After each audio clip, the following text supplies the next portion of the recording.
Hello students, today we are going to start chapter 11 Transport in Plants, part 1 of class 11th biology. Class 11th biology chapter 11 Transport in Plants, part 1. इस part में हम पढ़ेंगे पहले means of transport, means of transport. Transport क्या है? Transport का मतलब होता है कि कोई भी सबस्टेंस अगर एक प्लेस से दूसरे प्लेस की ओर मूव कर जाए तो वह उसका ट्रांसपोर्टेशन कहलाता है। जैसे मान लीजिए कि प्लांट्स के बॉडी की अगर प्लांट्स में बात करें तो जो न्यूट्रिएंट्स हैं उनका भी ट्रांसपोर्टेशन होता है और जो फूड मटेरियल है उनका भी ट्रांसपोर्टेशन होता है, वाटर का ट्रांसपोर्टेशन होता है। अगर कोई सबस्टेंस बेटा एक पार्ट से एक प्लेस से दूसरे प्लेस की ओर मूव करता है that is called transport. In plants short distance movement like movement within the cell across the membrane या from cell to cell within tissues etc. takes place by cytoplasmic streaming. Cytoplasmic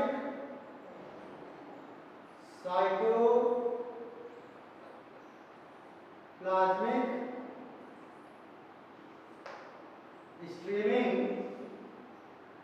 अगर कोई substance cytoplasm के द्वारा cytoplasmic flow के द्वारा cell to cell या across the membrane या within the cell अगर मूव करता है तो उसे हम साइटोप्लाज्मिक स्ट्रीमिंग कहते हैं और वह ट्रांसपोर्ट वाला है। यह ट्रांसपोर्ट देखा जाए तो डिफ्यूजन के माध्यम से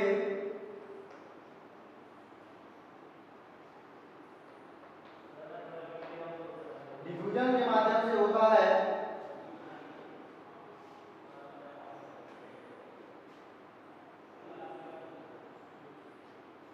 अगर कोई लॉन्ग डिस्टेंस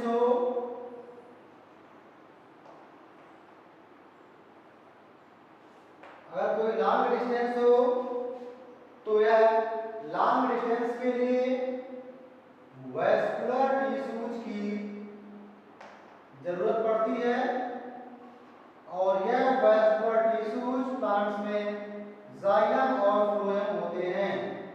यह जाइलम और फ्लोएम वैस्कुलर टिश्यूज है, इसे हम मैकेनिकल टिश्यूज भी कहते हैं। क्या बोलते हैं? मैकेनिकल टिश्यूज के नाम से भी हम इसको जानते हैं। So we can say that short distance of the nutrients take place by the diffusion while the long distance is requirement of the vascular tissues xylem and phloem। इसलिए कोई बड़ा अगर लॉन्ग डिस्टेंस कवर कर रहा है movement का तो जो है xylem और phloem जैसे vascular tissues के माध्यम से ही पॉसिबल है। In plants there is a complete complex but probably a very orderly traffic of substances moving in different directions, each organ receiving some and giving out some other substance। कह रहा है कि हमारे body में plants के body में orderly manner से जो है काम होते हैं। अगर एक ऑर्गन्स किसी सबस्टेंस को रिसीव कर रहा है तो वह किसी को क्या कर सकता है? मूव आउट भी कर सकता है। तो हमारे ऑर्गन्स जो है अगर किसी सबस्टेंस को रिसीव करते हैं तो किसी और को क्या करते हैं? वो मूव आउट भी करते हैं। अब इसमें हम बात करते हैं कि डिफ्यूजन क्या होता है। What is diffusion? यह आप छोटे क्लास से पढ़ते हुए चले आए हैं। डिफ्यूजन का मतलब होता है movement of solvent from higher to lower concentration. Movement of solvent from higher to lower concentration known as diffusion. अगर कोई सॉल्वेंट हायर से लोअर कंसंट्रेशन से हायर से लोअर की ओर मूव करता है that is called diffusion. Entry of carbon dioxide from atmosphere into the leaves of photosynthesis. क्या हुआ है कि एटमॉस्फेयर में प्रेजेंट जो CO2 है वह लीफ में एंटर करेगा ड्यूरिंग फोटोसिंथेसिस, वह जाएगा डिफ्यूजन के through. Loss of water from the leaf into the form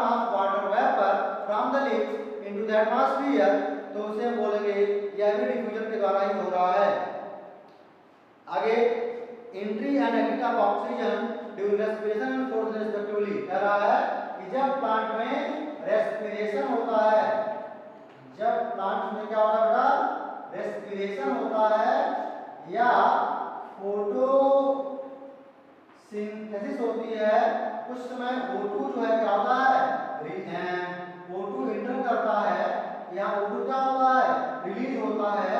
तो एग्जिट और entry of oxygen in respiration and photosynthesis takes place by the diffusion. अब इसमें डिफ्यूजन जो रेट है वो अफेक्टेड कैसे होता है, डिफ्यूजन रेट अफेक्टेड बाय कौन कौन से मेथड हैं जो डिफ्यूजन रेट को अफेक्ट करते हैं। तो उसमें दिया हुआ है ग्रेडियंट ऑफ कंसंट्रेशन, जो कंसंट्रेशन है उसका बेटा ग्रेडियंट क्या है। दूसरा परमिएबिलिटी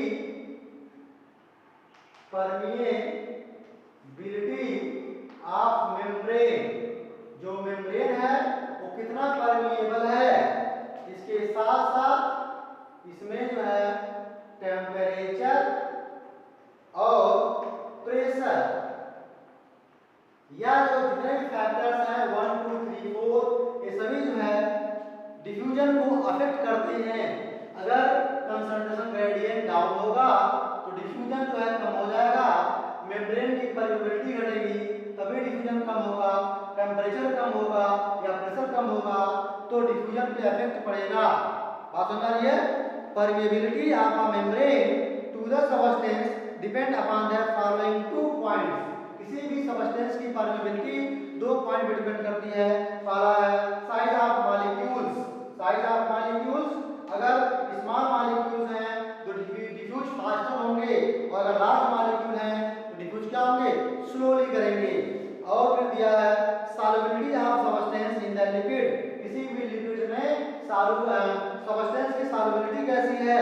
अगर कोई सबस्टेंस लिपिड सॉल्युबल है तो डिफ्यूजन जो होगा मेम्ब्रेन थ्रू क्या होगा, फास्ट होगा, क्योंकि मेम्ब्रेन में लिपिड्स पाए जाते हैं और यही लिपिड्स जो है अक्रॉस द मेम्ब्रेन किसी भी मॉलिक्यूल्स को अंदर करने का काम करते हैं। तो ऐसे सबस्टेंस जो लिपिड में सॉल्युबल होंगे उनका ट्रांसपोर्टेशन क्या होगा, आसानी से अक्रॉस द मेम्ब्रेन हो जाएगा।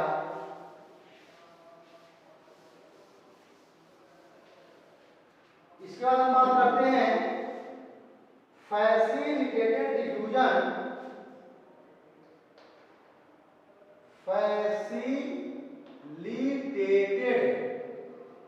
फैसिलिटेटेड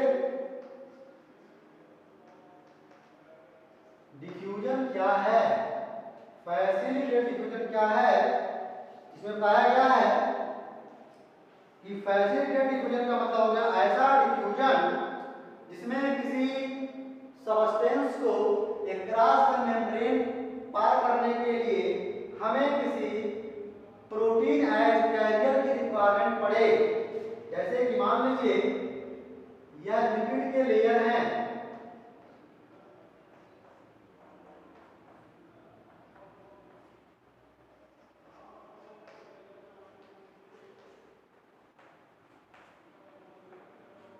लिपिड के लेयर हैं और बीच में यहाँ प्रोटीन है, बीच में यहाँ क्या है, प्रोटीन है। यह जो इंट्रिंसिक प्रोटीन है, यह प्रोटीन जो है प्रोटीन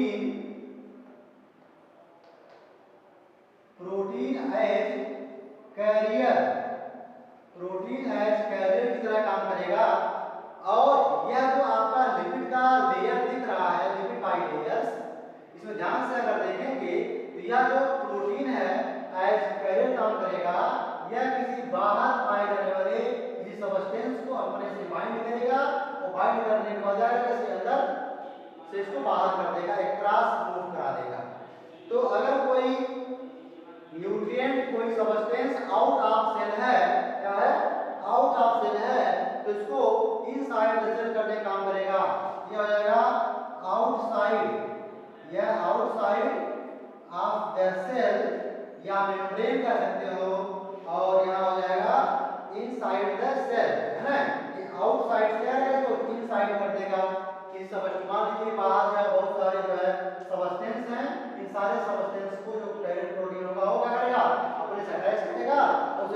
का काम करेगा।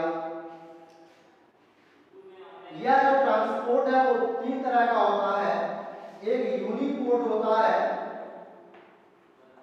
यूनिपोर्ट, दूसरा सिमपोर्ट और तीसरा एंटीपोर्ट। तो तीन तरह का इसमें दिया है। इसमें यूनिपोर्ट का मतलब हो गया कि केवल एक ही तरह का सब्सटेंस किसी मेम्ब्रेन के पास अगर कोई कैरियर प्रोटीन है, यह कैरियर प्रोटीन केवल एक ही तरह के सब्सटेंस को एक बार में एक ही तरह के सब्सटेंस को पार करेगा, उसे बोलते हैं यूनिपोर्ट। और सिमपोर्ट का मतलब कि ऐसा कैरियर प्रोटीन जो एक साथ दो तरह के सब्सटेंस को क्या कर सकता है, पास कर सकता है, दो तरह के सब्सटेंस को पास कर सकता है, दैट इज द सिमपोर्ट। और एंटीपोर्ट का मतलब हो गया कि ऐसा कैरियर प्रोटीन जो एक साथ में एक सब्सटेंस को अंदर करता है और एक को बाहर कर देता है, इसको बोलते हैं एंटीपोर्ट। तो तीन तरह के जो है क्या होते हैं आपके ट्रांसपोर्टेशन है। Type of transport are basically three types. Number 1 uniport, number 2 symport और नंबर 3 क्या है, एंटीपोर्ट। यूनिपोर्ट में क्या होगा बेटा, एक ही तरह का सब्सटेंस क्या होगा, किसी कैरियर प्रोटीन से अंदर आएगा। सिमपोर्ट में क्या होगा, कोई एक कैरियर प्रोटीन रहेगा, दो तरह के सब्सटेंस को एक साथ जो है अंदर करेगा, उसे हम सिमपोर्ट कहेंगे। और एंटीपोर्ट का मतलब हो गया कि कैरियर प्रोटीन जो मेम्ब्रेन में प्रेजेंट है वो एक बार में एक सब्सटेंस को अंदर करेगा और एक को बाहर करने का काम करेगा, उसे हम बोलते हैं उनका जी एंटीपोर्ट, है ना। अब हम बात करते हैं इसमें एक्टिव ट्रांसपोर्ट क्या होता है। बेटा देखिए, एक्टिव ट्रांसपोर्ट का सीधा मतलब है कि ऐसा ट्रांसपोर्ट जिसमें कोई सब्सटेंस लोअर से हायर कंसंट्रेशन की ओर मूव करे। अगर कोई सब्सटेंस लोअर से हायर कंसंट्रेशन की ओर मूव करेगी तो जाहिर सी बात है वहां पे एनर्जी अधिक लगाना पड़ेगा। तो ऐसा मूवमेंट जो लोअर से हायर कंसंट्रेशन की ओर हो और वहां पे एटीपी का जो एनर्जी है वो खर्च किया जाए, एटीपी की एनर्जी खर्च किया जाए, तो वहां पे एक्टिव ट्रांसपोर्ट होता है। इसमें जो है लोअर कंसंट्रेशन से हायर कंसंट्रेशन की ओर कोई मॉलिक्यूल मूव करता है, इसमें जो है पंप काम करता है और यहाँ एटीपी की जो एनर्जी होती है वो खर्च होती है। तो आपने आज देखा इस लेक्चर में कि ट्रांसपोर्ट क्या है, उसका मतलब क्या है, डिफ्यूजन्स क्या है और डिफ्यूजन्स के means of diffuse type of means of, अगर डिफ्यूजन हो रहा है तो डिफ्यूजन में सिंपल डिफ्यूजन क्या है और फैसिलेट डिफ्यूजन्स क्या है। इसके बाद आपने फैसिलेट में फिर आगे बढ़ा कि जो डिफ्यूजन्स के तरीके हैं, यूनिपोर्ट, सिमपोर्ट, एंटीपोर्ट, कोई मॉलिक्यूल डिफ्यूज होकर इधर आ रहा है, दो तरह के मॉलिक्यूल आ रहे हैं, एक आ रहा है एक जा रहा है, तो जो ट्रांसपोर्टेशन हो रहा है वो तीन तरह का है, मीन्स ऑफ ट्रांसपोर्ट है। ट्रांसपोर्ट कितने तरह के बेटा, तीन तरह के हैं। इसके बाद आपने पढ़ा एक्टिव ट्रांसपोर्ट क्या होता है, ऐसा ट्रांसपोर्टेशन जिसमें एटीपी की जो एनर्जी होती है वो खर्च होती है और इसमें जो मॉलिक्यूल होते हैं from lower concentration to higher concentration करते हैं, मूव कर जाते हैं। इस लेक्चर में इतना ही। That's all for today. Thank you.